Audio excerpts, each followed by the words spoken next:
Since 1869, Canada's immigration programs have helped build a community of citizens respected around the world.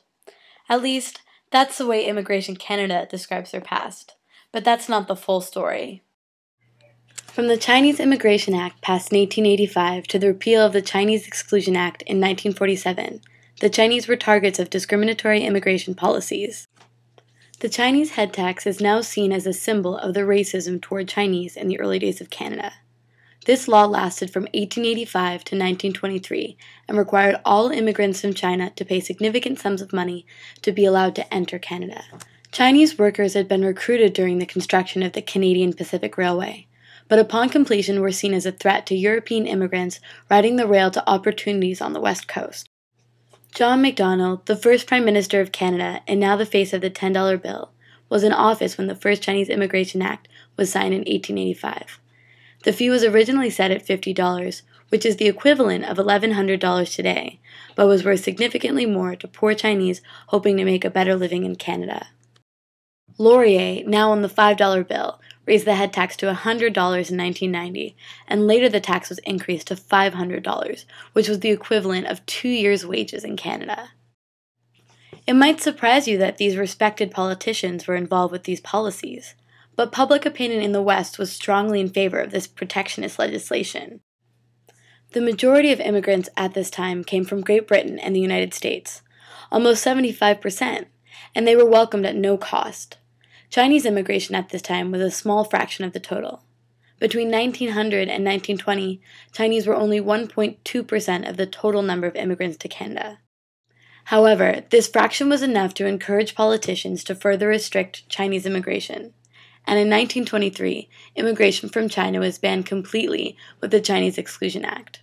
For the 81,000 men who had paid the tax, the Exclusion Act added to their hardship as new immigrants.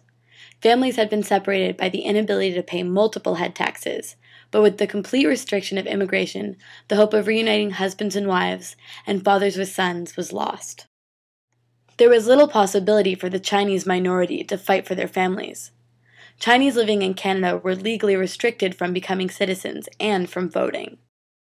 Politicians were responding to the public's desire to protect their vision of white Canada. So it wasn't until 1947, after World War II highlighted the dangers of prejudice and the UN Charter of Rights was signed, that the discriminatory immigration policies began to be repealed. As a founding member of the UN, Canada could no longer turn a blind eye to the discrimination within their own borders. Yet, even as these policies were reversed, the lingering effects of them could not be erased.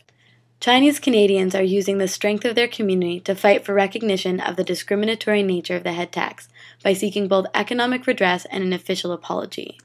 Though some of this effort has been through lawsuits and lobbying, much of the attention for head tax redress has resulted from stories like that of Jim Wong, the son of a head taxpayer now in his 80s, who rode a motorcycle across Canada to ask for redress in 2005.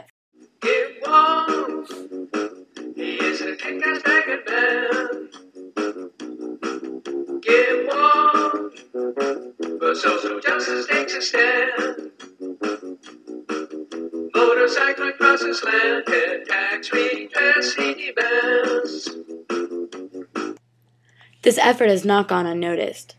Paul Martin issued a personal apology in 2006, but it wasn't until later that year that Stephen Harper provided an official apology in the House of Commons, along with an offer of symbolic payments of $20,000 to roughly 400 survivors or their widows.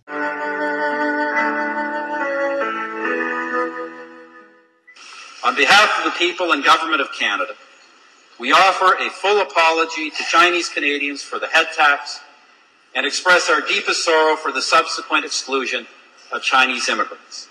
Gana Dai Dohi. However, this apology did not satisfy the Chinese Canadian community. Charlie Kwan, a head taxpayer, said simply, "The apology is nothing at all," a sentiment that was mirrored by other taxpayers, families, and the organizations representing them. This refusal to accept the apology highlights the difficulty of correcting past discrimination. The effects of the head tax were not only political and cannot be addressed through political action. Rather, learning about the history of the head tax and its effect on Chinese Canadian communities does a much better job of honoring the sacrifices of the men who paid the head tax and the families that were separated. It was, he is a kick-ass bag of